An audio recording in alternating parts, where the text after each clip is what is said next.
Bwana ni mwema wakati wote. Bwana ni mwema. Basi ni siku nyingine tena tunawakaribisha kwenye kipindi chetu kizuri, kipindi cha vijana na wakati. Vijana na wakati ni kipindi ambacho kiko mbele yetu, na nimeongozana na rafiki yangu, ataenda kujitambulisha kwa majina yake. Kwa majina naitwa Sayuni Nyakunga. Karibu sana Sayuni Nyakunga kwenye kipindi chetu cha kijana na wakati. Vijana wanapitia changamoto nyingi sana kwenye maisha, na moja ya changamoto ambazo zinawakumba vijana walio wengi waga zitofautiani sana, lakini kwa siku ya leo sasa tunaenda kuangalia changamoto chache ambazo kuzifahamu hizo tutajifunza mambo mengi, na hatimaye kuna mtu fulani atabarikiwa kupitia kipindi hiki ambacho kinahusiana na kijana na wakati. Labda kabla ya kuendelea sasa na kipindi chetu, tupate ombi. Mtakatifu Mungu wetu na Baba yetu wa mbinguni, asante Bwana kwa kuwa ni mwema katika maisha yetu. Asante Bwana hata kwa kipindi ambacho kiko mbele yetu, kipindi kinachohusiana na vijana. Mungu wetu wa mbinguni, tuongoze, tupiganie. Vijana walio wengi Bwana wanatamani kukufanyia wewe kazi, lakini wanakimbizana na ulimwengu huu. Mungu wetu wa mbinguni, ukawapatie nguvu na uwezo Bwana wa kushikamana pamoja nawe. Tunajiweka mikononi mwako sasa tunapoendelea na kipindi hiki. Tunaamini utaanza pamoja nasi na kumaliza pamoja nasi, katika jina la Kristo Yesu. Amen. Amina. Bwana Yesu asifiwe. Amina. Bwana Sayuni, basi kabla hatujaendelea na kipindi chetu cha kijana na wakati, tutasoma kwanza fungu kwenye Biblia, na tukishasoma maneno machache kwenye Biblia, na baadaye tutaenda kutafakari namna vijana ambao wanaweza kuhusika wakawa wana faida kwenye jamii au wakaleta hasara kubwa kwenye jamii. Basi tutaenda kufungua kitabu chetu cha Biblia takatifu kutoka kitabu cha Mwanzo ile sura ya 34. Anza tufungu la kwanza hapo. Naam. Maandiko matakatifu yanasema, naam, basi Dina binti Lea ambaye Lea alimzalia Yakobo, ndio akatoka kuwaona binti za nchi. Ishi hapo. Yaani huyo binti alitoka kuwaona binti za nchi. Yaani alienda kuonana na marafiki nje ya jamii ambayo inamzunguka, nje ya utaratibu. Yaani tuseme mfano ni kijana ambaye amezoea kuchanganyikana na vijana wa kanisani hapa, akaamua kutoka kwenda kuchanganyikana aidha ni kwa tafrija au kwa jambo lolote na vijana ambao ni tofauti na na kanisa. Endelee, nini kikatokea? Anasema fungu la pili, Shekemu mwana wa Hamori. Huyo Shekemu mwana wa Hamori hivi mkuu wa nchi akamuona, akamtwaa, akalala naye akamdhikiri. Yaani unaona sasa kijana anaenda kuingia kwenye changamoto ya kuingia kwenye matatizo, kwa sababu alienda kujihuzurisha na wasiokuwa wa imani naye, na wasiokuwa sawasawa na taratibu ambazo wao wanafanya wanaziishi, na ndio maana akaamua kufanya tukio ambalo lilienda kumletea shida, baadaye likaleta shida kwa jamii yake, lakini likaleta shida kwa jamii ile iliyohusika kufanya kumbaka yule binti. Tuendelee. Fungu la 3 anasema moyo wake ukaambatana na Dina binti Yakobo. Yaani baada ya huyo bwana kumbaka sasa, baada ya kutimiza zile haja zake kwa huyo binti, anatamani sasa, amempenda huyo binti, sasa anatamani aambatane na huyo binti, na njia pekee ni kupeleka taarifa sasa za kuweza kufanya kukubaliwa ampose huyo binti. Biblia inasema akampenda huyo msichana, akasema na huyo msichana kwa maneno mazuri. Yaani akampenda huyo binti, akasema naye kwa maneno mazuri. Lakini swali la kujiuliza ni hili: kwa nini kabla ya kufanya hicho kitendo kusema naye hayo maneno mazuri? Anasema maneno mazuri na huyo binti baada ya kuwa ameshamfanyia kitendo kibaya, ndio sasa anaanza kusema naye maneno mazuri. Kumbuka ni kijana na wakati. Wakati mwingine vijana tunaweza tukapitia changamoto huenda kwa sababu tu tulienda sehemu ambayo hatukupaswa kuingia, hatukupaswa kufika. Mimi naweza nikatoa tu mimi mwenyewe. Unajua mimi mara nyingi waga ni muumini wa visa waga vinafundisha watu kuliko tu kuongea. Mimi nilipomaliza chuo kwenye kanisa hili nilichumbia na kuingia.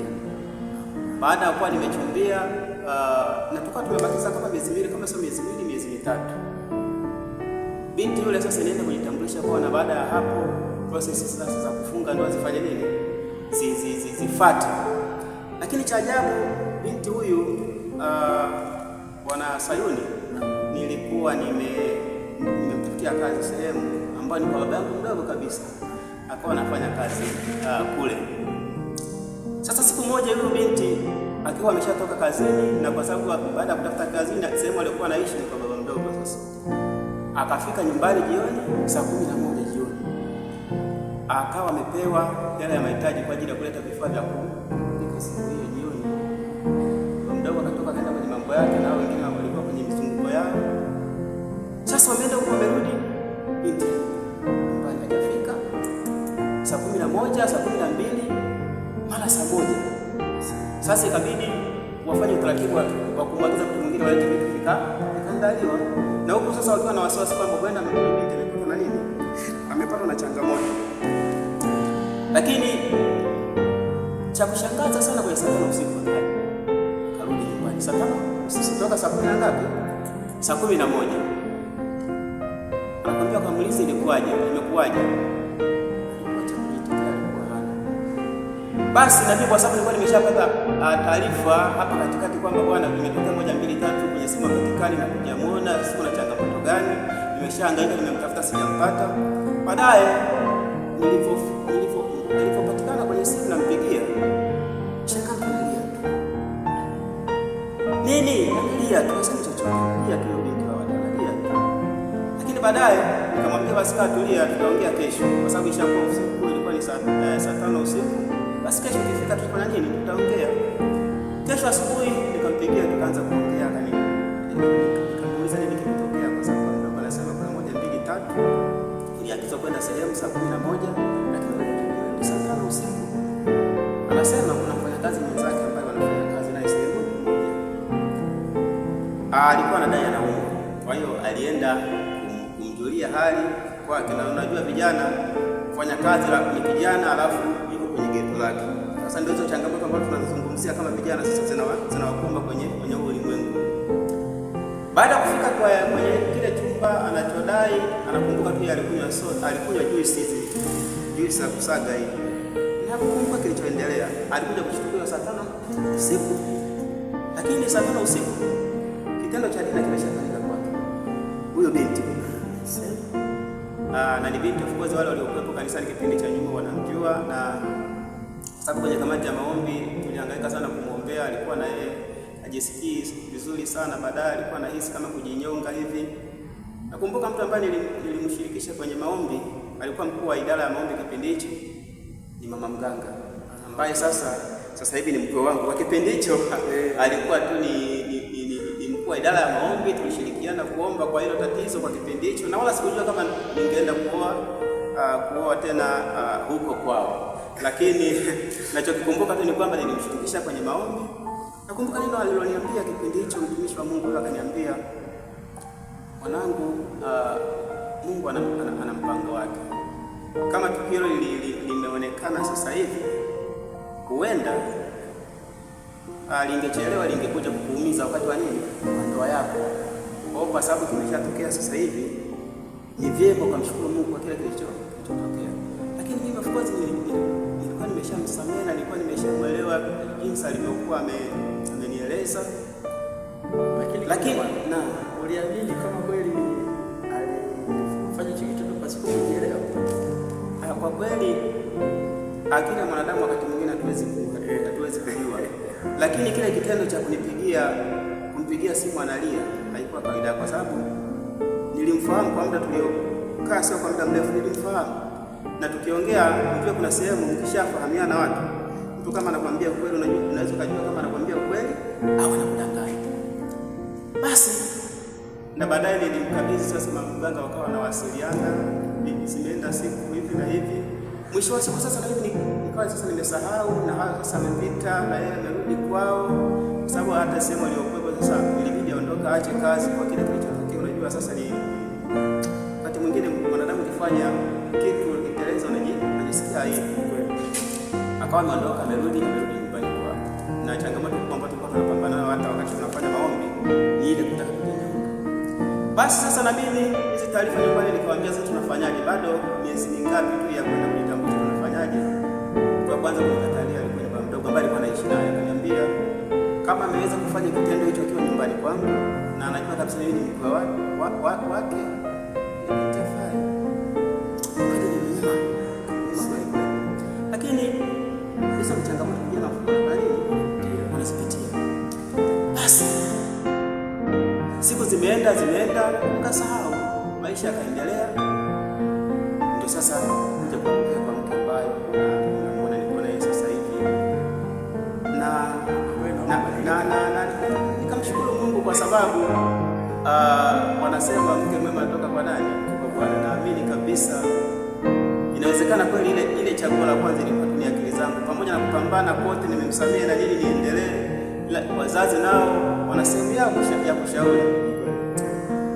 Sijajutia kuoa huyu niliyekuja kuoa sasa, hilo mara pili. Hakuna sema kwamba nimefanya nini nijutia. Hiyo ndio safari ya nini, ya maisha ya vijana. Kwa hiyo kuna wakati vijana wanapitia katika changamoto, huenda ni za kujitakia, huenda ni za kukosea kufuata miiko ambayo tunataka kutembea nayo. Huyo binti Dina asingeenda kwa mabinti wa nchi kule akachangamana nao, kitendo kisingefanya nini, kisingempata.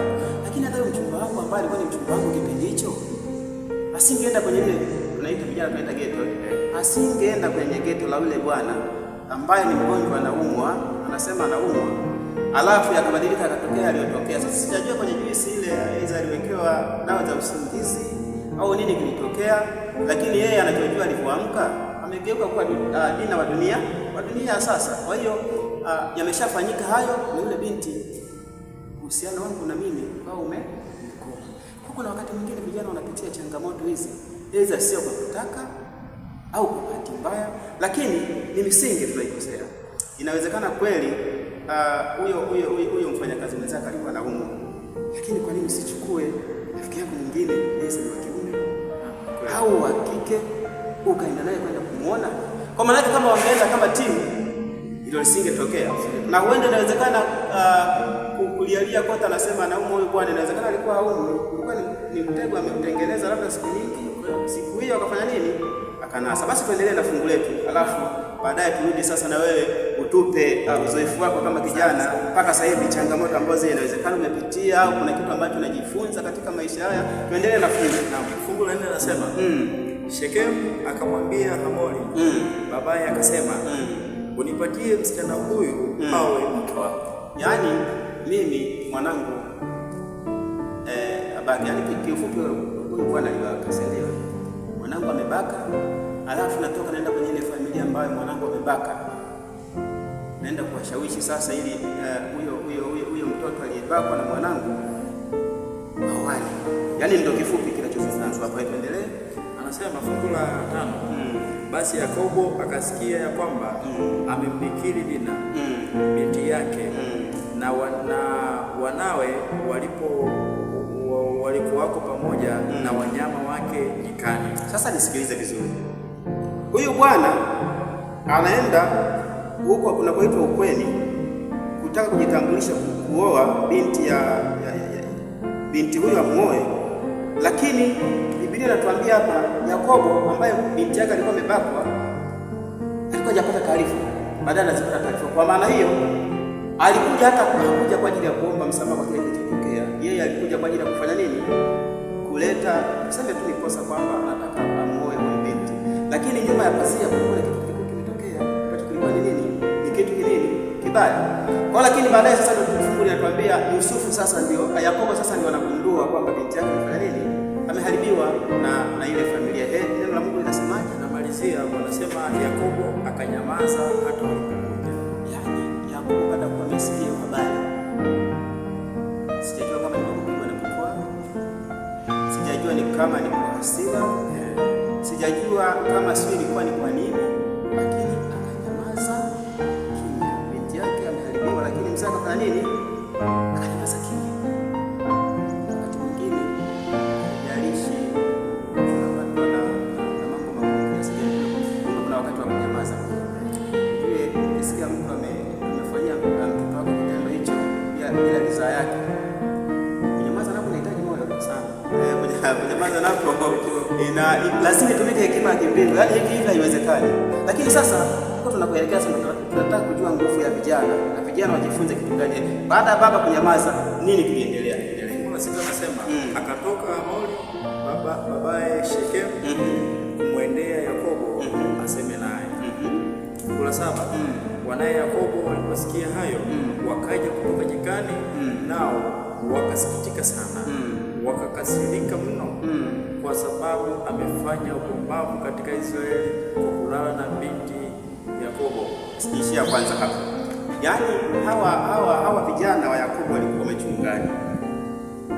Na habari walisikia huko machungani kwamba bwana, mna habari binti yenu kaharibiwa na nani? Kaharibiwa na fulani. Na baada ya kuwa wamesikia, ilibidi wafunge safari kurudi wapi? Nyumbani. Kumbuka walikuwa wakichunga. Kuna wakati wanapelekewa chakula kule polini. Watu wanaenda wanawasalimia na wanarudi. Kambi yako iko wapi? Polini. Lakini baada ya kuwa wamesikia kikisa sasa kwamba binti yao imeharibiwa, umbu lao limeharibiwa, wakaamua kufunga safari kutoka msituni huko walikokuwa na mifugo, wakaja nyumbani. Sasa hapa sasa tunazungumzia vijana. Kumbuka kipindi kinasema kijana na wakati. Kwa hiyo kijana, kuna wakati ukicheza nao unaweza kufanya vitu vibaya sana kwenye uso wa dunia hii, au unaweza kufanya mambo mema sana usoni kwa nani? Kwa Bwana. Endelee. Anasema Hamori akasema nao akinena roho ya Shekemu mwanangu inamtamani binti yenu, tafadhalini mpeni amoe. Hivi kweli anamtamani au ameshamharibu tayari? Yaani huyo bwana anasema anamtamani binti wa watu, kumbe tayari ameshacheza mchezo na ameshafanya mambo yake. Yaani, na kinachoniuma mimi, hakutakiwa yaani yeye anataka tu kuoa, hakutaka kuja kusuluhisha kile kilichofanya nini? Kilichotokea. Yaani yeye anataka tu kufunika kombe mwanaharamu apite. Yaani ni kitu ambacho ni kibaya kuliko maelezo. Sawa, ni mnaenda kutengeneza kuwa familia moja. Lakini sasa mfano Yakobo na watoto wake wasingesikia habari, alafu hawa watu mkalizia wakaoana. Na baadaye wakaja wakasikia habari kwamba ulifanya 1 2 3. Lazima kungetokea ugomvi tu, pamoja na kuwa mmeshaingia kwenye umoja, lakini kungetokea nini? Kumbe wakati mwingine jambo likitokea tunapaswa kuwa wazi. Tunapaswa kuwa nini? Kuwa wazi. Endelee. Kuna 9 mkaoane na sisi, tupe sisi binti zenu, nanyi mkagawae binti zetu. Yaani sasa hawe picha tunayoipata nyingine hapa, walikuwa washirikiani. Ni kama walikuwa na ugomvi fulani. Sasa kama watu walikuwa na ugomvi fulani na washirikiani, iliwezekanaje huyo binti akaenda kule? Kijana na wakati. Yaani huyo binti anatoka hapa anaenda kwa watu ambao washirikiani nao, hawaoani, hawachangamani, alafu yeye akaenda kuchangamana nao. Mshikosipi binti Dina akabakwa na mpendeleo. Anasema nanyi mtakaa nasi na nchi hii itakuwa mbele yenu. Kaeni na kufanya biashara mkapate mali humo. Fungu la 11. Shekemu akamwambia babaye yule msichana na nduguze, na nikubalike machoni penu, na mtakavyoniambia nitatoa. Huyu bwana anasema sasa, semeni mahali yoyote mtakayoisema, mimi nitafanya nini? Nitatoa. Na kwa kweli angeweza kutoa, kwa sababu alikuwa ni mtawala, mali ilikuwepo. Lakini shida sio kwa mtawala tu kwamba mali ipo, umefanya nini nyuma kabla ya hilo? Kwa binti wa watu ameharibiwa, lakini ameharibiwa kwa sababu kijana na wakati. Mimi siwezi kuamini kwamba binti Dina alikuwa hajui kama hawachangamani na ile jamii. Alikuwa anajua. Sio kweli kwamba alikuwa haamini kwamba hawa hawaoani. Alikuwa anajua. Lakini kilichosababisha akaenda kule, kwa hata vijana wakati huu na wasihi na kuambia, kuna wakati mambo yanaweza yakawa mabaya kwa sababu ya kuchanganyikana na watu tusiofanya nini? Tusiochanganyikana na nao. Yaani ni mfano mzuri tu kusema, mfano leo hii utoke hapa uende sehemu ambapo kuna makahaba wanajiuza, ukachanganyikane nao kwa njia yote, aidha wanafanya sikukuu ya ukumbusho wa kuzaliwa au wanafanya tukio lolote, ukichanganyikana nao kuna jambo lolote baya litakukuta. Wewe hunywi pombe kijana, ukichanganyikana na watu wanaokunywa pombe na ukaenda kuchanganyikana, inaweza ikawa ni labda barabarani mnatembea mnafanya nini au mnabadilishana mambo, haina shida. Sehemu wanaofanyia hiyo kazi yao ya kunywa pombe au kuvuta sigara, kijana umefanya nini? Umekwisha. Kwa lazima tutajikuta umeangukia huko. Tuendelee. Anasema japo ongeza sana mahali na zawadi.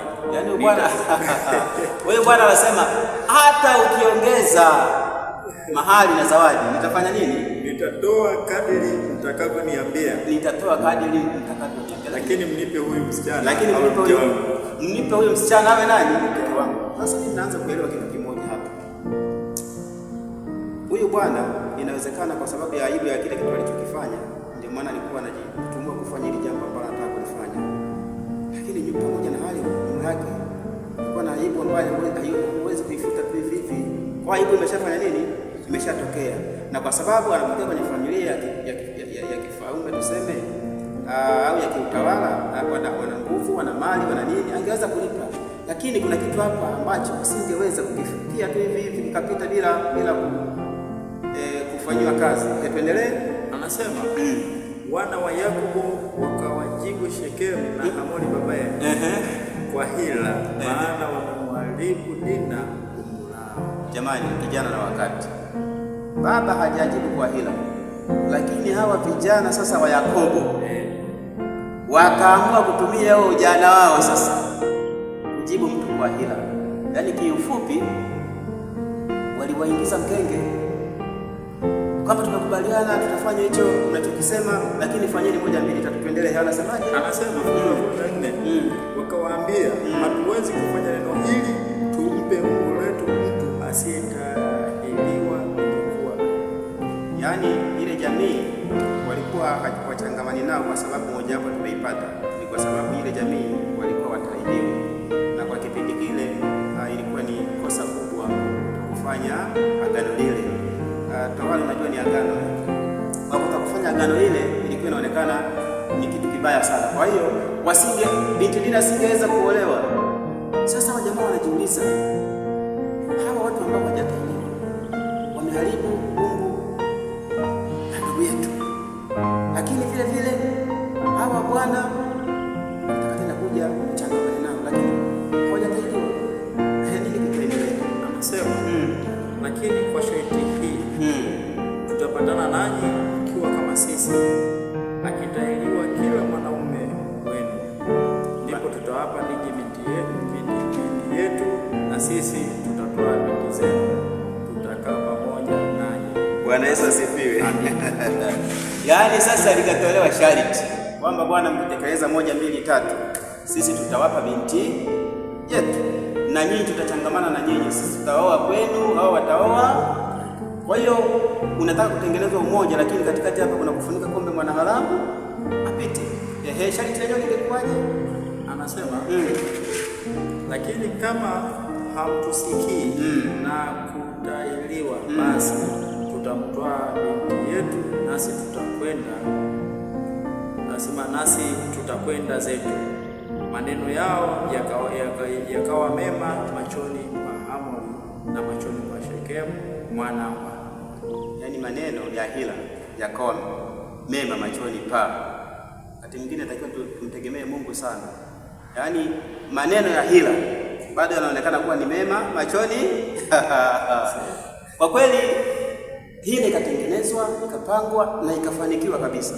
Sasa ili tusiendelee sana kupoteza muda, hebu baada sasa ya kuwa wamekubaliana kwamba bwana nyie mtahiriwe, ili baada ya hapo sasa itafanyika sherehe ya kumwozesha binti yetu kwa watu ambao sasa wako safi, wametahiriwa. Hebu soma fungu la 25 tuone nini kilitokea. Anasema ikawa siku ya 3 walipokuwa wakiumwa sana, wana wawili wa Yakobo, Simeoni na Lawi, nduguze Dina, wakatwaa kila mtu upanga wake, wakaujia mji kwa ujasiri, wakawaua wanaume wote. Sasa kilichofanyika hapa, aliyebaka amekufa. Baba ambaye anataka kuja kuwa baba mkwe na yeye akafa. Si wanaume wote? Kwa hiyo jamii nzima wanaume wote wakafanya nini? Wakauawa. Lakini wakati haya yanafanyika, Yakobo hakujua. Yaani Yakobo hakujua kabisa kwamba watoto wamepanga kwenda kufanya 1, 2, 3.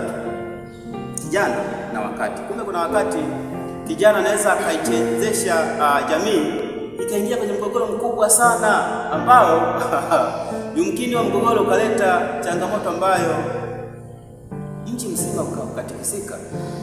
Sasa hivi tunaweza tukatolea tu mfano wa Gen Z. Gen Z ilitikisa Tanzania kwa muda mfupi kidogo hivi, lakini sio Tanzania tu, kuna mataifa mengi Gen Z wamefanya nini? Wametikisa. Hawa tunawazungumzia vijana. Sasa vijana na wakati. Kuna wakati vijana wakikosa mwelekeo, mambo yanakuwa ni magumu, wanavurugana. Jamii hizi mbili sasa zinaingia kwenye mgogoro kwa sababu kosa kwanza la kijana ambaye ameenda kwenye nchi ambayo changamani nayo. Alienda kufanya nini? Sawa, alienda kuungana na wale mabinti wa kule lile eneo, lakini kwa utaratibu wa kipindi hicho hawakuruhusiwa kuchangamana na wale watu. Vijana hawa nao sasa wanaamua kutengeneza mchezo wa hila. Kwa nini baba hakufanya mchezo wa hila? Lakini vijana, ndio maana Biblia imewaandikia vijana kwa sababu wana nguvu na kwa sababu wanajiamini. Kuna wakati kijana anaamini anaweza kufanya kitu chochote. Yaani hata kama angekuwa na uwezo wa kuibeba dunia, anaweza kuibeba dunia mabegani kwake na akairusha huko. Ndio vijana. Sasa wanatengeneza hiyo hila na hila yao imefanikiwa. Jamii hii imetahiriwa, wanaume wote wa eneo lile ili wampate tu binti, kwa sababu mtoto wa yule mtawala alipenda sana yule binti, ili ampate tu kufuata vigezo, na vigezo kimojawapo kuwa atahiriwe. Sasa umetahiriwa siku ya 3, kwa habari ya ile mwanaume anajua habari ile, hata kama alikuwa mdogo kiasi gani, unaijua ile habari. Sasa chukulia sasa mtu mzima, wengine wana familia zao, wengine vijana wakubwa wakiwa na ile hali. Sasa hatujui walikutwa kwenye magunia, walikutwa wako kwenye shuka zao, yani haijulikani walikuwa katika hali ipi. Unaweza kufikiria taifa ambalo huwezi kufikiria kuliingilia kihivi linaenda kuvamiwa na kuuawa na watu wawili. Vijana wangapi? Wawili. Wakaua wanaume wa eneo lile wote. Lakini chanzo ni nini? Kijana na wakati. Kijana aliteleza kwa wakati wake, akaenda sehemu ambayo hakutakiwi kwenda, na hatimaye akazoa mambo ambayo alikuja kuvuruga jamii yake na jamii nyingine kwa sababu alikiuka miko. Hebu nisomee sasa fungu la 31. Anasema nao wakasema, je, ni vema amtendee Mungu letu kama kahaba? Sasa haya ni maneno wanazungumza wa vijana wa Yakobo. Baba yao wanalalamika, kwa nini mmeenda kufanya hicho kitendo? Vijana wanasema hapana. Kwa nini amtendee binti yetu kama binti kahaba? Yaani baba analalamika kabisa, kwa nini vijana wangu mmeenda kufanya, hadi mmeenda kufanya mambo yawe magumu kweli kweli. Lakini wakati analalamika hayo, hakujua mchezo ulishafanyika na watu wameshaingizwa mkenge kwa hila, wakatahiriwa na hawana nguvu tena. Na mwisho wa siku kilichotokea, wakauawa wale. Lakini baada ya kuuawa, walibeba wake zao, mbuzi zao, si mifugo na kila kitu, wakaja navyo wapi? Sasa sijui kama ilikuwa ni kulipa sasa hiyo fidia kwa huyo binti Dina ambaye aliharibiwa, sisi hatujui. Lakini Biblia inatuambia walibeba vitu vyote, mpaka wajane waliobaki ambao waume zao wameuawa, wakabeba wakaja nao. Madhara yaliyosababishwa na kijana kwa kutokufuata miko na maadili ya eneo husika. Kwa hiyo tunapozungumza kama vijana tuna miko na maadili yetu kulingana na jamii tunazoishi. Kuna mambo ambayo hatuwezi kuyafanya, ukiambiwa usiyafanye haya usifanye. Jamii ya kanisani, kijana naambiwa usifungiwe nila na wasio. Lakini ni rahisi tu, na kuna kanuni moja tunaitumia, wanasema PCM, preach, convert, and marry. Ni rahisi tu, eti hubiri, badili, oa. Mzee, unaoa mzigo. Kwa hiyo kiufupi, kwenye kipindi hiki cha kijana na wakati, tuwafikie vijana popote walipo, wakitazama hiki kipindi wajue kwamba wana nafasi kubwa sana kwa umri wao, haijalishi ni umri gani, wa kufanya mema au wa kufanya mabaya kwenye jamii, na jamii ikaingia kwenye matatizo makubwa mno. Vijana hawa wa Yakobo wakaamua kuibadilisha jamii ile na kuwa jamii nyingine kabisa. Nikamwambia kutahiriwa sio haikuwa shida. Shida ni kutengeneza mpango kwa hila. Biblia ikisema hila maana yake ni kosa. Kwa sababu singekuwa kosa, Biblia singesema hila, kwa sababu hila ni kutengeneza kitu ambacho ni kinyume. Kwa wale vijana walitengeneza mchezo ambao ni kinyume, sawa dada yao kababa. Lakini Biblia ikisema ni hila, mimi sisemi kwamba mbali kule kutendewa kile kitendo ilikuwa ni sahihi, lakini Biblia ikisema kutengeneza kwa hila, maana inaenda kinyume na utaratibu. Lakini tunawazungumzia ni nani? Ni vijana. Lakini swali jingine nilikuwa najiuliza, baba wa mzazi, baba wa mtoto aliposikia zile habari akanyamaza. Hajakuchukua hatua yoyote kwamba alikuwa ameridhika. Hajaridhika, hapana. Imemuuma na imemuumiza. Kuna mawili, aidha alikuwa anamlalamikia mtoto wake kimoyomoyo kwa ile amevunja utaratibu wa jamii yao, lakini huenda kulikuwa na mpango ambao nao anafikiria yeye atafanyaje kuhusiana na kile kilichotokea. Lakini kwa sababu vijana wameandikiwa wana nguvu wakaja na maamuzi ambayo jamii zote zile mbili ziliingia kwenye mgogoro mkubwa sana. Sasa nikukaribishe Bwana Sayuni kwa kipindi hiki kifupi, unaweza ukashia na vijana wenzio au chache tu hapo mpaka hapo ulipofikia. Kama kuna changamoto kama kijana ambayo huenda unasema hizi changamoto bwana, ni vijana wengi zinatukumba sana. Kama kuna changamoto ambayo unahisi sisi kama vijana inawezekana kwa sababu ya moja mbili tatu, wakati mwingine tunalikosea kanisa kama ile jamii kule zilivogombanishwa na hizi pande mbili. Hiyo binti kaenda kule kwa mambo yake binafsi, lakini wale wa kule nao wakafanya ubaya uliofanyika na hatimaye mauaji katikati hapo yakafanyika. Unafikiri kama kijana mfano vitu gani ambavyo tuseme ni common, yani vinafanyika kila wakati hata kwa kutazama kwa jamii ambavyo hizo vinaweza vikawa na faida kwa jamii inayowazunguka wahusika au vikawa na hasara? Hebu tuanze na vile vya faida ambavyo unahisi kabisa kijana kikifanya hiki, jamii ikiwa ni ya kanisani, ikiwa ni ya nje ya kanisa, popote pale, yani sisi tunazungumzia hatumaanishi tu kanisani, popote pale kama kijana kwenye jamii, mchango wako anaufanya kama kijana. Sasa jambo gani ambalo unahisi linaweza likawa ni na faida kijana akifanya moja mbili tatu, jamii ikanufaika nayo, jamii ya kanisani au jamii ya nje? Jambo gani? Karibu. Asante sana. Umeongea mengi sana. Na sana. Kwa mimi nitamani uniambie toa wito. Nataka kutoa wito.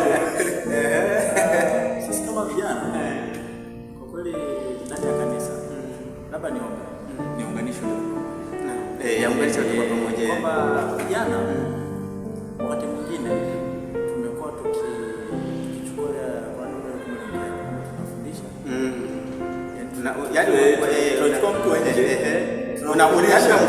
unamhubiri unamwongoa, alafu yani kwani unamhubiri alafu unambadilisha, yani kumuongoa sasa, alafu baadaye unaoa. CCM hiyo inaitwa age converted marriage. Sasa vijana hivi tukitokea hicho kitu tunaenda mzima, tunaenda tunafuta moja.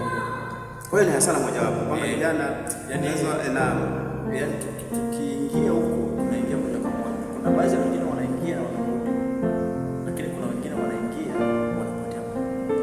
Wanakutana binti huko, aidha wazazi wanakaa na ushawishi kushaingia kwenye uhusiano kubwa sana pale. Kubadilika ni rahisi sana, kubadilika ni rahisi kwa ndio wanasema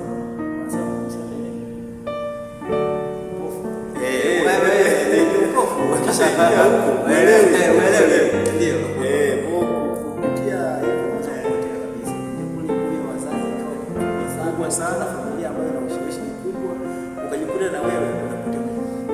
Kwa jambo la kwanza ni kutoka nje ya kanisa ya wengi sana, yani kisendo cha kwenda kule, yani kuna asilimia nyingi sana za kanisa ya kanisa walio wanaenda kule wanapotea. Kwa hiyo kwa jioni ya leo unajaribu kutuambia kwamba kama kijana wa jamii ya Kiadventista, unajua tunazungumza vijana wa jamii husika ambayo inashikamana, inachangamana na inaruhusiwa kufanya vitu ambavyo vimeruhusiwa kufanya pamoja. Tunamzungumzia binti Dina kwa sababu alienda kwenye jamii ambayo haruhusiwi kuchangamana nayo, ndio maana akaingia kwenye nini? Kwenye changamoto. Lakini hata Samsoni pia, Samsoni alienda kwenye jamii ambayo haruhusiwi kuchangamana nayo kule, lakini kilichomkuta kwa siku mtu ambaye anapigana na simba anaangushwa binti tu mlembo hivi na hatimaye kajikuta kabisa hali mbaya, watu wakatoboa mpaka macho yenyewe. Naam, kwaona tunataka kutuambia au kuambia vijana, moja ya makosa ambayo yanafanyika kujaribu kuchangamana na jamii ambayo tuchangamani nayo, tukiamini tunaweza tukaibadilisha, lakini mwisho wa siku huenda tukaongolewa sisi badala ya kufanya nini, sisi ndo tunabadilisha ya kubadilisha. Jambo lingine ambalo nahisi kama jamii ya watu wa Mungu, labda naweza nikauliza swali ambalo limekuwa ni changamoto kubwa sana kwa vijana walio wengi inapofikia umri wa kuoa.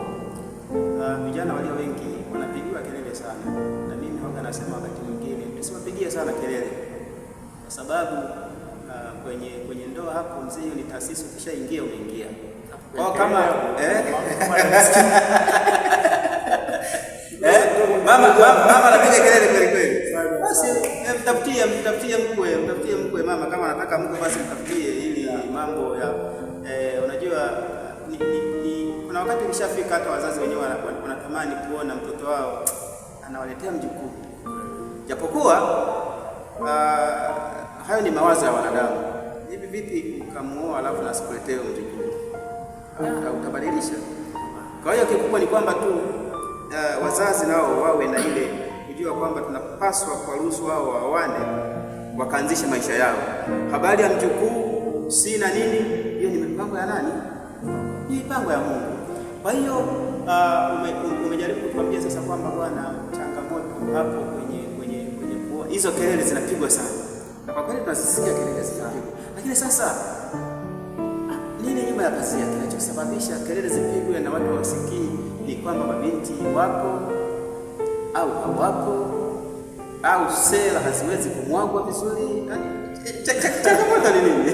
Karibu sana. Labda changamoto hiyo kubwa hata jana kujadili sana na vijana wenzangu, naona si imani tena natamani siku moja kwenye kipindi kama hiki tukutane na vijana wote wa kanisa ambao wamefikia huu umri, alafu tuyazungumze hapo. Mimi nikiwa kama sasa mimi mwenzetu nishatoka, kwa hiyo uzoefu upo.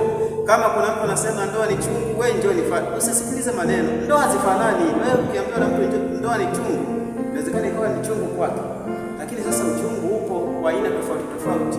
Uchungu wa B hauwezi kufanana na uchungu wa C. Kila mtu anapitia changamoto zake, kwa hiyo haziwezi kufanana. Na usimsikilize mtu kwa ndoa kuna changamoto gani. Ingia, utamu wa ngoma ni shari, tuingie kufanya nini? Cheze. Pia ni mcheze. Jambo lingine kwamba kuna changamoto, mabinti ni wengi sana. Unaona changamoto kubwa binafsi na hapo nimeshirikisha na wenzangu tukajadili hili, tukagundua kwamba mzito leo wanataka hela, yaani wanataka sasa kabisa, yaani mabinti wanataka mtu awe na pesa, kwa sababu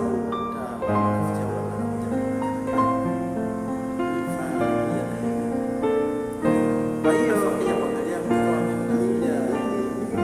nafikiri kuna wakati wa kutaka umri mwenye gari, ukiwa na ule umri ambao unaona kabisa sasa hivi unakuruhusu, lakini kuna kipindi maji ya jioni atafika, utamtafuta ambaye hana gari, utampata. Utakuwa unamhitaji sasa na yule ambaye hana gari mpate. Mwenye gari hajaja, na mwisho wa siku yeyote, Mungu naomba nipe yeyote atakaye kuja mbele yangu. Sasa kwenye yeyote hapo sasa watageuka kuwa mabinti dina. Yaani sasa hapo kwenye yeyote hapo sasa unajikuta umegeuka kuwa binti nani? Kuwa binti dina, kwa sababu utaenda sasa hatimaye kubadilishwa huko. Sasa ukasema ngoja niende Timna, alafu nitabadilisha nitaleta kanisani, na mwisho wa siku unabakia huko, unafanya vitu vya ovyo, hatimaye usiweze. Kwa kumbe changamoto kubwa ambayo inawakumba vijana wengi ni wanatamani kuoa, lakini kwa sababu pesa haijaruhusu, waolewaji wanataka uwe mfuko tuna kidogo uje na gari. Sasa labda mimi kwa ushauri wangu cha kuwashauri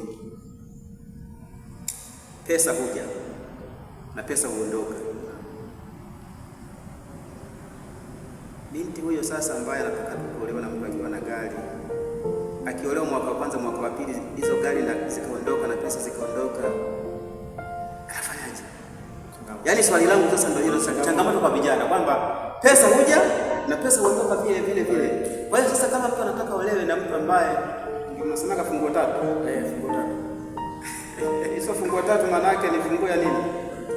Ya gari, nyumba, tatu ni nini? Na ofisi.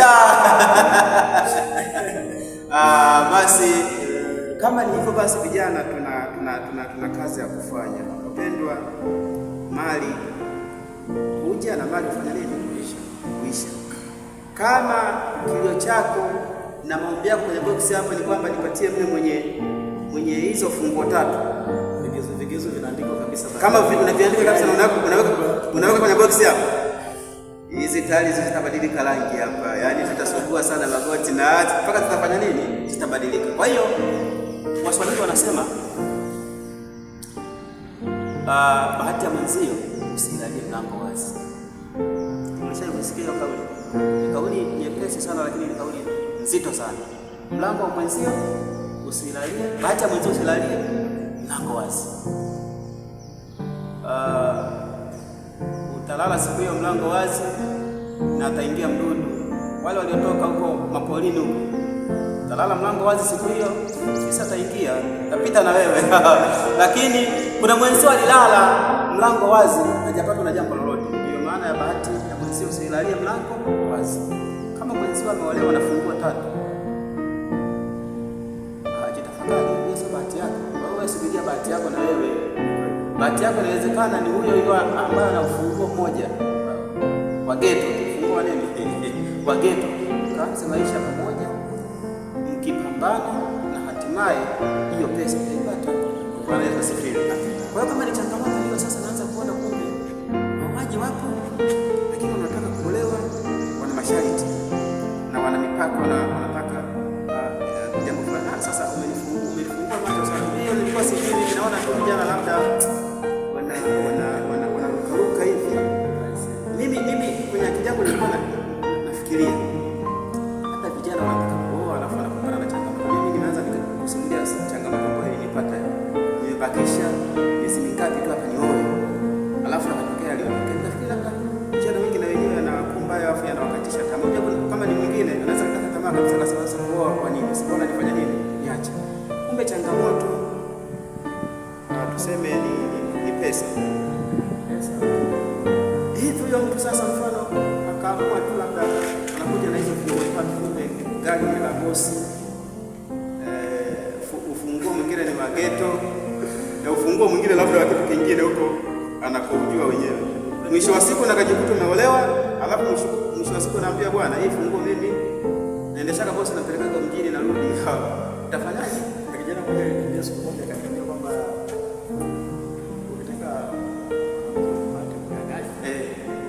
baadaye kuja kuuliza kwa nini ndangani. Bora bado nikakupata.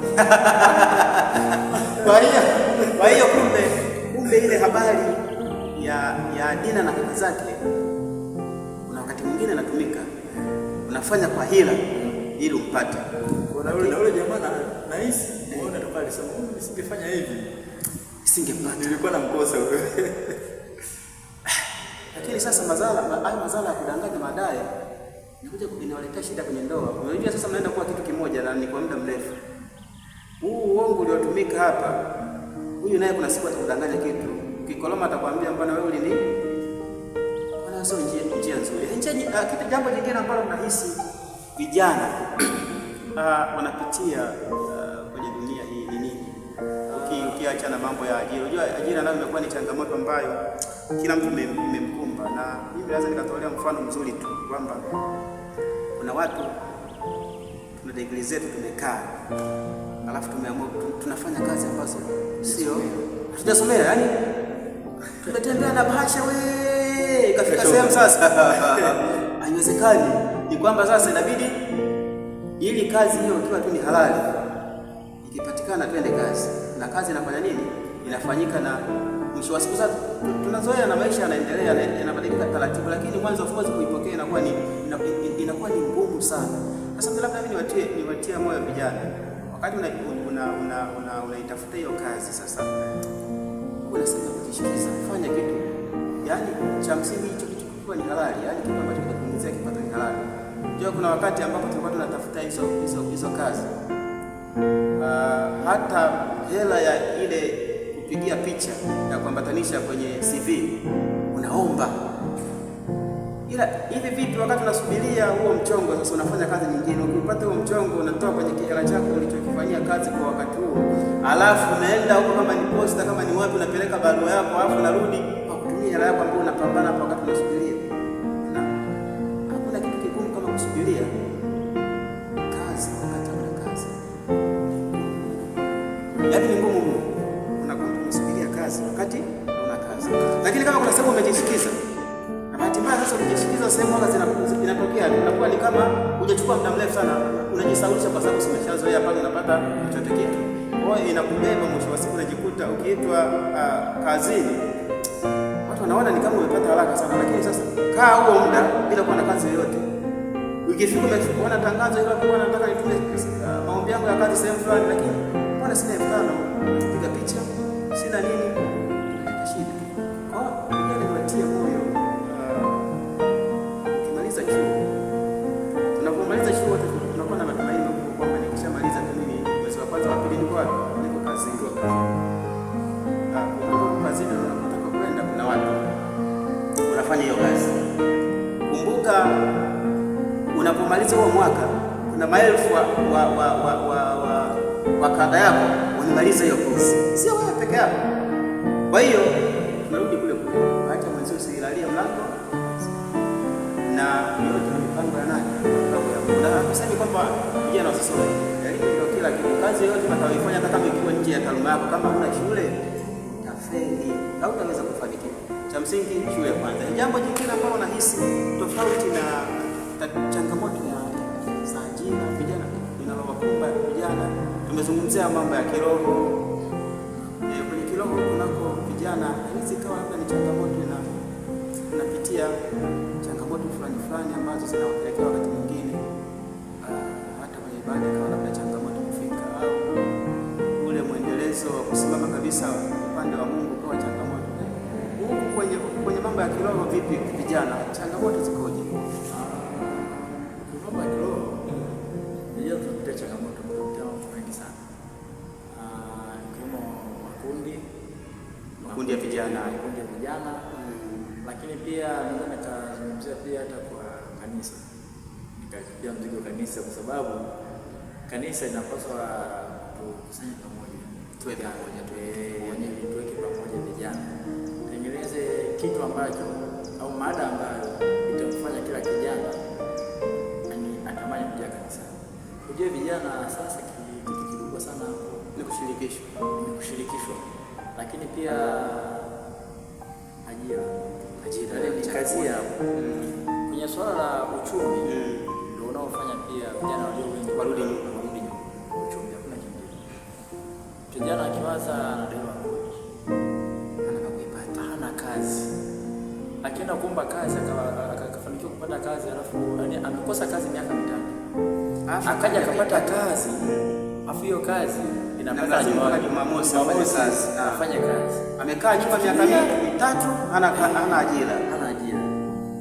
Akifikiria hapana, mimi nitafanya. Umeona, ndio chanzo tunakutana kwa mtu labda kaomba kazi huko miaka mingi na rudi kukosa, kuja anapata mwisho wa siku anapatisha kazi ambayo nadhani vijana tunakosa. Sasa hilo sasa of course inaweza kuwa ni mada nyingine ambayo kwa kweli inabeba uzito mkubwa sana. Kuna wakati wa kuomba nadhani tunakosea, tunalazimisha kitu ambacho Mungu hahitaji tukifanya, alafu sisi tunalazimisha kukifanya. Mimi mwenyewe naweza nikatolea mfano mimi mwenyewe binafsi. Wakati nimemaliza sekondari, mpango wangu nitamani nisome IT. Lakini ushauri wa wazazi ulikuwa ni kwamba bwana, kwenye ukoo tuna walimu.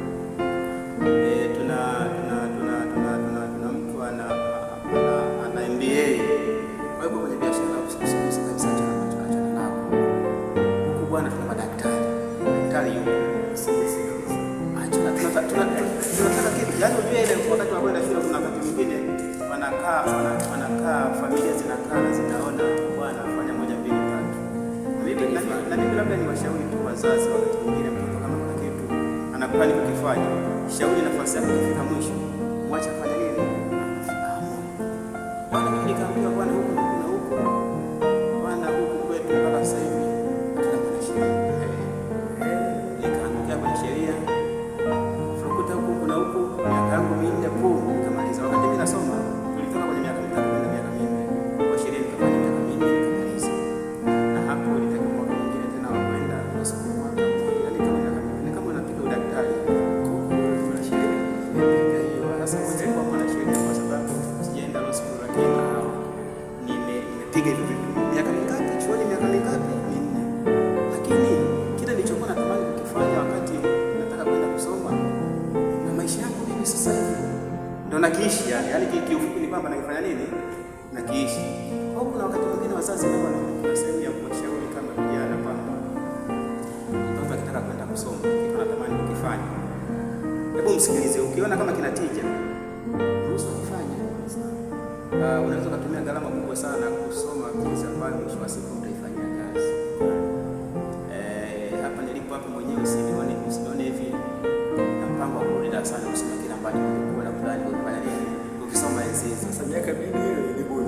Miaka 4 haijawa bure. Sasa unajua haijawa bure kwa sababu gani? Haijawa bure kwa sababu kwenye shughuli zako unazozifanya zilizo nyingi,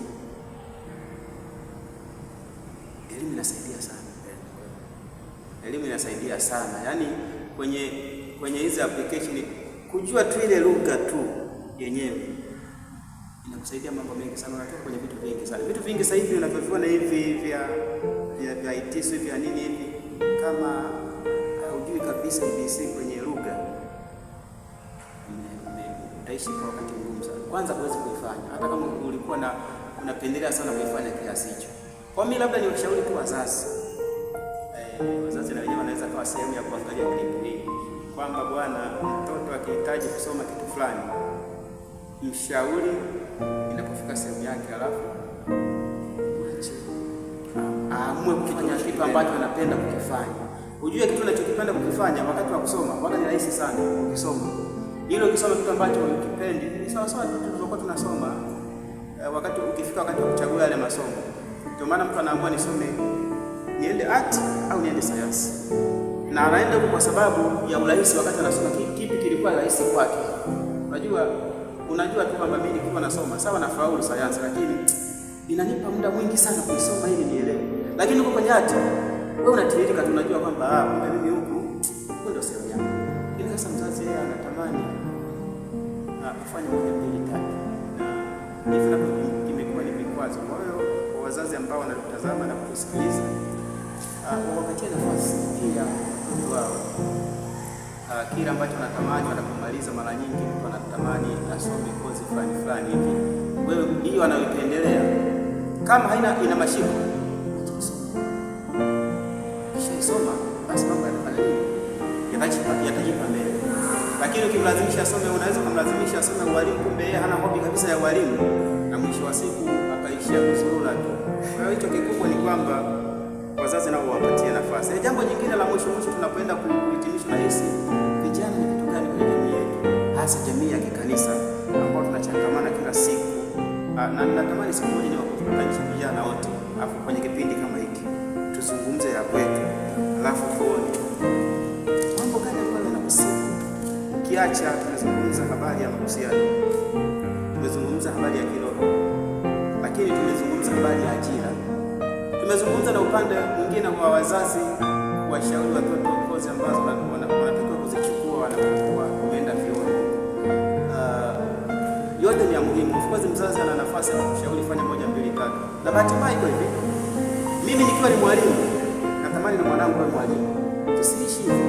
Na ndio maana ukiangalia familia zilizo nyingi, utakuta baba mwalimu mtoto, baba polisi mtoto. Yaani unakuta polisi mtoto wake amebadilika kidogo tu hapo, hizo ni mwanajeshi. Basi, lakini ni kada ile tu kama kwamba wanaenda mle. Kwa hiyo wazazi kuna watu hapa wanatamani kile wanachofanya wao waje wakifanya, lakini kumbe kuna nafasi ya kumwachia mtoto na yeye achukue nafasi yake kuweza kuchagua kile ambacho anatamani. Jambo jingine ambalo nahisi vijana ni kama changamoto kwao, umesema kuna jambo la kuwaweka pamoja, aidha kama kanisa, jumuiya ya kikanisa, kwa maana aidha ya kuandaa vipindi au programu ambazo zitawafuta karibu na wakabadilishana mawazo. Nafikiri kanisa linaendelea. Unajua sasa kuna darasa linaitwa darasa la Bobea. Naona vijana wako wengi pale kwenye darasa la Bobea. Na kama kuna sehemu ya kuwaweka vijana karibu ni pale. Sasa kama sasa mnatamani ile darasa litanuke, msiishie tu vipindi vya asubuhi. Mwalimu wenu mnamwambia organize, mnakutana kwenye vipindi vya maidara, mnakuwa na darasa lenu la Bobea pale. Kwa hiyo mnakuta mmekutana pale, majadili mambo yenu yanayohusu huku na huku. Mwisho wa siku ni kwa ajili ya ustawi wa maisha yetu na ustawi wa jamii na kutuzunguka. Unaona yaliyotokea kwa Dina kwa sababu ya kosa tu la Dina, jamii mbili zimevurugana kweli. Yaani zile jamii mbili zilivurugana kweli kweli, yaani mauaji yakatokea. Lakini sababu ni kwa sababu ya nini? Ya Dina. Yaani wale watu walikuwa hawachangamani. Kwa nini Dina alienda kule? Hata kama alienda kwa wale ni mabinti sawa, mabinti wa ile jamii, lakini sio kwa changamani. Matokeo yake ndio tunaona hayo, watu wameuana na watu wamekufa kwa maumivu makali kweli kweli, wametaiwa watu wazima.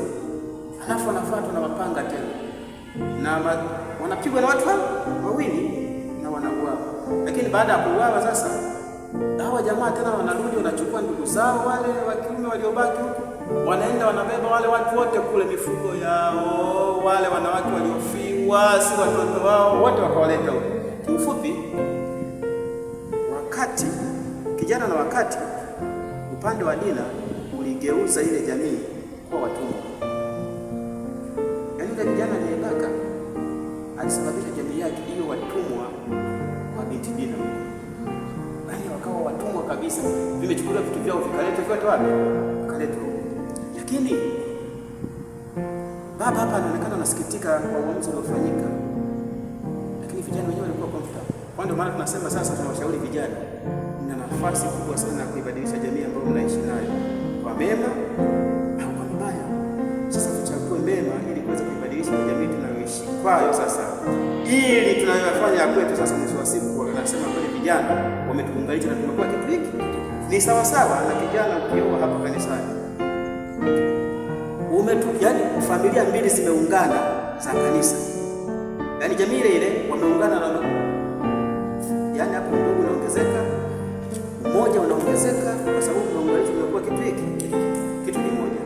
Kwa hiyo hii habari ya kuamini Bwana PCM, preach contact and demand, vijana ni washauri kidogo tuiweke pembeni, ina uzito wake. Kwa anasema kuna watu ambao wamewahi kufanya hivyo na wakafanikiwa. Sasa tuachane na habari. Yaani bahati ya mwenzio silali mlango wazi. Unaweza kufanya hivyo na ukapotelea kule kule. Tuna ushuhuda watu wengi ambao wamesilimu kwa sababu ya ndoa.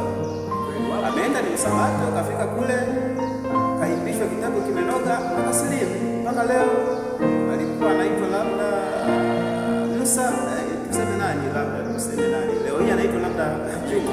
Alikuwa Lameki, leo Juma. Au Abdalla. Ameshasilimu tayari. Kwa hiyo kuna vitu ambavyo vina nguvu na vina mvuto ambavyo ukiingia kitu vinakuhamisha kwenye uwepo wa Mungu na hatimaye unahamia upande mwingine. Kama ni uwezo tuna nguvu, Samson alikuwa nazo, lakini kiko wapi? Kwa hiyo wakati mwingine tusitumie nguvu zetu wenyewe ambazo tunaamini vijana tunaweza kufanya hivi na tukafanikiwa. Hakuna maneno matamu yalikuja kwa Dina baada ya kuwa amefanywa kitendo kibaya. Ndio maneno matamu ya kupeleleza akafanya nini? Yakaja, lakini tayari sifanya kitendo kibaya. Lakini kwenye Biblia tuna vijana watatu wamezungumzwa. Danieli na wenzake, hao ni vijana watatu. Wako kwenye hali ngumu kweli, lakini vijana walisimama wakaibadilisha dunia mpaka leo inawajua vijana wangapi? Vijana na wakati, tambua wakati wako. Kuna wakati ukisimama na kweli jamii inasema kijana yule ametuheshimisha. Bwana Yesu asifiwe. Kwa kuna wakati vijana tusimame, tusiogope. Sasa tunapoenda kuishia mwisho, tutatamani labda kuna wimbo ambao unatamani tuweze kusikiliza tunapoenda kufunga kipindi chetu na watu wakabarikiwa kwa wimbo huo. Karibu. Kuna wimbo mzuri sana naupenda. Naam. Maisha ni mafupi. Sawa.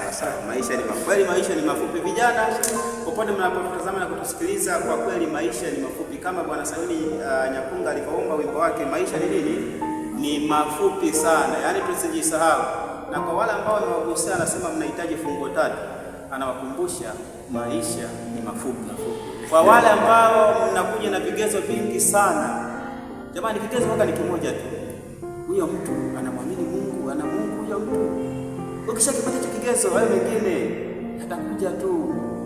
Lakini sasa kama mnang'ang'ania funguo tatu, Bwana Sayuni anawakumbusha maisha ni mafupi, wala msicheze nao. Lakini bwana neno kabla tujafunga.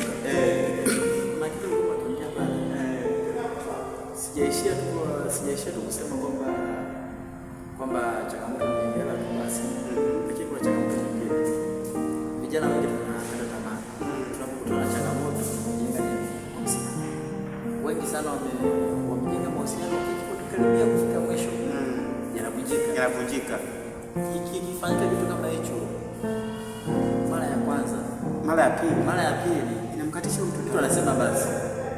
Usikute na hicho pia ni kitu inaweza ikawa ni sababu ambayo pia inawarudisha vijana nyuma. Na mimi pia imetokea. Siwezi kuielezea lakini pole sana. Sasa hili kitu ambacho naweza kukuatia moyo na kuwashauri. Kwanza unapoingia kwenye hiyo habari ya uchumi, muombe sana Mungu. Sio kwamba tusimuombe Mungu tusubirie tu akatua. Kuna kipindi cha kupambana kweli. Kwa umri ambapo nimefikia hapa, makanisa mengi tumeshuhudia. Hii mtu anapotaka kuoa, mambo mengi mno. Yule alikuwa mchumba wangu, mara huyu ana nyumba yangu, lakini yaliyo mengi karibia yote. Unaona kama kuna mchezo fulani unachezeka pale na mambo yanaharibika, na wewe binti kama ni mwepesi wa kukata tamaa. Tena kwa sababu inawezekana wewe binti huyo leo ulikuwa unategemea muendelee naye, wewe ndio unafikiri amekukataa kwa ajili ya fungo tatu. Vipi kama kuna maneno umepelekewa fulani juu, yaani maneno akapelekewa tu fulani 1 2 3, alafu sasa hajafanya uchunguzi akamwambia kurupu. Yaani kuna watu hapo hivyo, yaani kwamba unamletea habari fulani amefanya 1 2 3, hajishughulishi, alafu akwambia umefanya nini, anaamua kumute. Na watu wa design hiyo au nao wapo. Kwa nini soko unamlalamikia hapa kwamba unasema labda ni kwa sababu ya pesa au kwa sababu ya nini? Kumbe huenda kuna mtu ameambiwa bwana huyo, achana na mume wangu, huyo mume wangu achana naye. Wao hiyo nayo inafanya nini? Inavunja sana mahusiano. Na kipindi kwa kweli cha kuomba ni kipindi cha unapotaka kuingia kwenye taasisi ya ndoa. Imekuwa ikipigwa vita mno. Nimeshuhudia ndoa nyingi sana. Kila mkikaribia tu kwenye tangazo la ndoa hapo, karibia hapo, mambo yamepanga moto kweli. Mambo yanaibuka tu, nina mimba yake, mara si aliahidi kunioa, si changamoto zinakuwa ni nyingi. Sasa mpaka hayo ukiona yameibuka, inawezekana ni upande wa pili ambaye ni binti sasa ameshapelekwa taarifa, lakini kaweka pamba masikioni, ndio maana anafanya nini, yanaibuka. Lakini akilegeza kamba tu, mambo na yenyewe utayasikia. Kwa hiyo changamoto pia zipo. Lakini kitu kingine cha kuzingatia ni ushauri. Unapotaka kuoa au anataka binti kuolewa, atafuta watu sahihi kwa ajili ya kupewa nini? Ushauri. Watu sahihi wa kukupa ushauri. Shehe kupewa kisa cha shemasi ambaye yeye mtu alikuja kumuuliza habari ya binti fulani, akamwaga sera mbaya sana kwa hiyo binti. Mwisho wa siku akamwambia, vipi unamwonaje binti yangu? Sasa hata kama ungekuwa na akili utajua tu hapa tayari umepigwa changala macho. Yaani wewe mtu amemchafua huyu, unataka kumuoa, akachafua dakika za jioni. Lakini na mimi nakabiti pale nyumbani, mwanangu nakaonaje? Yaani hapa inahitaji dini moja tu inakutosha kugundua hapa nimepigwa changala macho. Kwa hiyo wakati mwingine na ushauri napo angalia unashauriwa na nani? Huyo mchumba wako wakati mkiwa kwenye hiyo nani, hao wanamshauri wanaomzunguka ndio kina nani? Kwa sababu kuna mtu mwingine tu akishaambiwa bwana wewe ni mtu wangu, hangaiki kumlisia kweli kwamba ni mtu wake. wakati tumepewa utashi na Mungu na hekima na akili na hekima za kuweza kupambanua mambo, chunguza mambo yako kabla hujaamua uamuzi wako. Mwisho wa siku usije ukajutia. Hivi vipi unamkataa mtu alafu dakika za mwisho unakuja kugundua kumbe yule aliyekwambia zile story ni uongo, yule mtu ana mahusiano na yule mtu, wala inakuuma, lakini ndio imeshapita hiyo, hamna namna tena nyingine. Kwa hiyo changamoto nyingine inaweza ikawa maneno, nayo ikawa ni changamoto kubwa ambayo inasababisha vijana wanaogopa kufanya nini, kuingia kwenye taasisi ya ndoa, kwa sababu maneno yanafunika hapo katikati na yanaitia changamoto sana. Lakini kingine tu ni kuendelea kumwomba Mungu sana. Mimi mpaka leo kanasema yule binti kama kweli yule jamaa aliwekea kilevi na akafanya kile alichokifanya, ana kitu cha anasamehe, lakini ni kitu kibaya sana. Lakini mbaya zaidi ndio kuja kunyuma Biblia kwenye hicho kisa. Yule bwana baada ya kuwa ameambiwa bwana yule niliyokuwa naye ameamua kuniacha, amekata mawasiliano mimi na yeye, na jamaa alijidekania kwanza leo usipigie simu usiniambie kitu chochote. Kwangu kapoteza, nilipoteza kwa maumivu makali sana, kwa sababu hiyo ni kitu ambacho hujatarajia, na ni muda mfupi umekaribia kuingia kwenye huo utaratibu, lakini kwa kweli ni mpango wa Bwana kunipatia kitu chema kingine ambacho nikapata. Kwa hiyo tushukuru kwa kila jambo. Wakati mwingine hata wewe hayo yaliyotokea kwako usinunike sana na kusema kwamba kwa nini mimi tu. Patie wakati, mpatie Mungu muda, Mungu atashughulika na wewe, atakujibu mambo yako kufanya nini. Hataenda sawa tu, wala haina shida yote. Yaani wala usiumize kichwa sana usifanye nini, usifanye nini. Mimi na kuna vitu vinatokea uweze kuvijua. Kwenye kwa mfano nimekutolea mfano mimi wakati nazungumza sasa hivi akiwa ni mama mganga tunashirikiana kwenye maombi kumwombea yule binti, lakini sijajua kilichotokea. Kwa hatimaye maombi yamebadilika, nimeangukia kwake, nimeangukia nyumbani kwake. Sasa kwa hiyo nilipanga ya nani? Nilipanga maisha ni mafupi kwa kweli. Vijana niwakumbushe maisha ni nini, ni mafupi sana. Kama ambavyo Bwana Sayuni ameomba huo wimbo, tutaenda kusikiliza wimbo wa Bwana Sayuni, wimbo ambao unasema maisha ni mafupi, na baada ya hapo tutapata ombi la kuweza kuhitimisha kipindi chetu, na ombi hilo tutaletewa na Bwana Sayuni.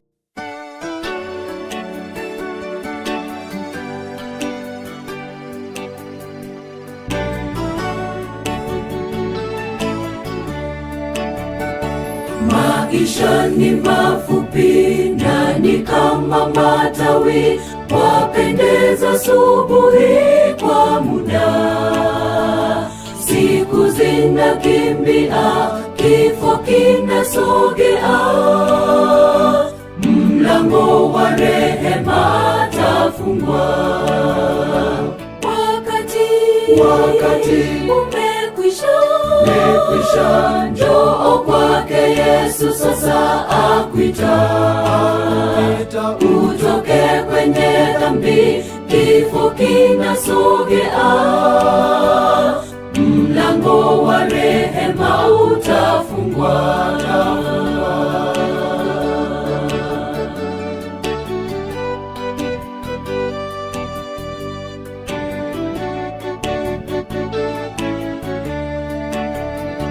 Maua yanyauka, ujana unaisha, siku zetu ni chache kabisa.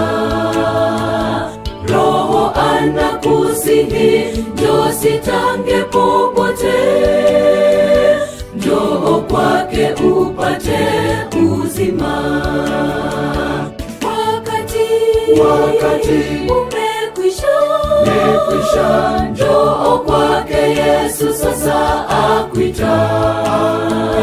Utoke kwenye dhambi, kifo kinasogea, mlango wa rehema utafungwa.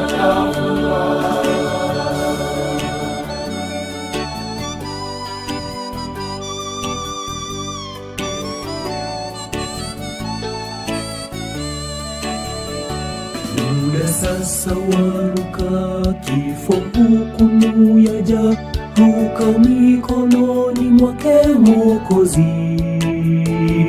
Uhesabu gharama, usije kapotea,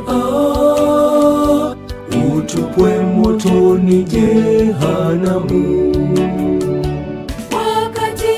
Wakati umekwisha, njoo kwake Yesu sasa akuita. Utoke kwenye dhambi, kifo kinasogea, mlango wa rehema utafungwa.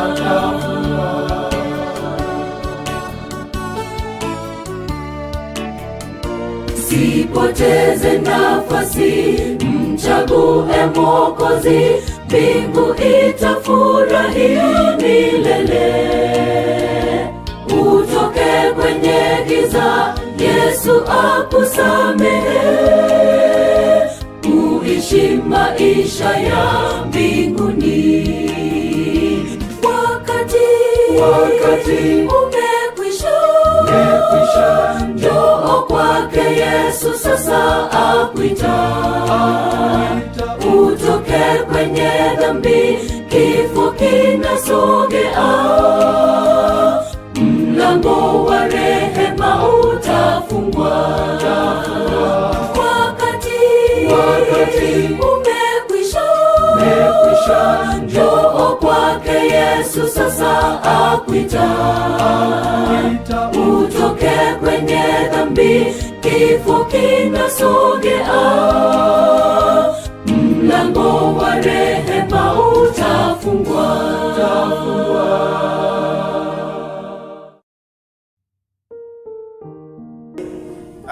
Mwisho wa kipindi hiki ni mwanzo wa kipindi kingine. Nilikuwa na rafiki yangu, labda jitambulishe majina tena kwa wakati mwingine. Sayuni Lameck Nyakunga, nami Pastori Zakaria. Napenda niite tu mjukuu wa Nyabululu, pastori ndio jina langu. Tutakuwa pamoja tena kwenye kipindi kingine ambacho kitahusiana na vijana na wakati. Natamani kipindi kinachofuata nipate vijana 4 au 5 ambao wanaizunguka jamii ya kanisa hii. Tushare nini ambacho wanahisi kwenye jamii hii ya kanisa ikiwafanyia au kinawakwaza au kinawafanya wasishikamane. Nafikiri tukiwapata vijana kama hao tena kwa kipindi kinachofuata, na nafikiri mjumbe mzuri atakuwa Bwana Sayuni, ataniletea watu wengine kipindi kinachofuata, na hatimaye tutayajadili ya kwetu hapa, na mwisho wa siku tutapata majibu nini cha kufanya, na Mungu awabariki sana. Basi Bwana Sayuni, karibu kwa ombi, na baada hapo kipindi chetu kitaenda kuisha na kuwakaribisha kwa kipindi kingine. Karibu Sayuni. Baba yetu mbinguni, jina lako litukuzwe kwa ajili ya wema wako na fadhili zako. Tunasema asante tena kwa ajili ya kukutanisha mahali hapa, jina lako litukuzwe sana. Amen. Tunakuja mbele zako Baba yetu mbinguni, tunaomba msamaha kwa makosa yetu. Tusamehe kwa maana mambo tumewaza na kutenda yaliyo kinyume na mapenzi yako. Baba yetu mbinguni, tulikuwa na kipindi kizuri sana mahali hapa. Baba mbinguni, yale yote tuliyojifunza, Baba mbinguni, tusaidie tukaweze kuyatendea kazi katika maisha yetu. Baba mbinguni, naomba wasikilizaji wako Baba, waongoze kama kuna changamoto zozote ambazo wanazipitia katika maisha yao, washindie katika jina la Yesu. Lakini Baba yetu mbinguni, tusaidie tukutanishe tena katika kipindi kingine katika jina la Yesu. Amen. Amen. Basi huu ni mwisho wa kipindi chetu. Wanasema mwisho wa kipindi hiki mwanzo wa kipindi kingine. Vijana tuzidi kuwatia moyo na kuwatia nguvu. Karibuni tuyazungumze ya kwetu. Changamoto zipo nyingi, usikate tamaa. Yote yanawezekana tukimwekea Yesu mioyo yetu, yeye atatuongoza na hatimaye tutayashinda. Changamoto za dunia zipo nyingi, lakini kuna maonyo ambayo tunapewa na jamii zinazotuzunguka, ikiwa wengine ni familia zetu au jamii zinazotuzunguka, ikiwa ni pamoja na kutokuchangamana au kutokufungiwa nira na wasiofanya nini, wasioamini. Binti Dina kilichomkuta ni kwa sababu alichangamana na wasioamini. Lakini vipi kuhusiana na Samsoni? Samsoni ambaye anakamata anavunja makano ya simba, lakini kwa sababu alichangamana na kushika nira na wasioamini, basi alijikuta ameingia kwenye mambo ambayo yeye mwenyewe hakutarajia. Tunajua mahusiano yana nguvu sana, usiingie kichwa, na wala ambao kama mwenzetu hapa ameshauri, anasema wanahitaji funguo 3. Mbeleni pole, pesa zipo, huja na kuondoka. Unaweza ukaolewa na mwenye funguo 3, leo zipo na kesho hazipo. Basi Mungu atubariki tunapotafakari maneno haya. Karibuni kwa kipindi kingine. Amina.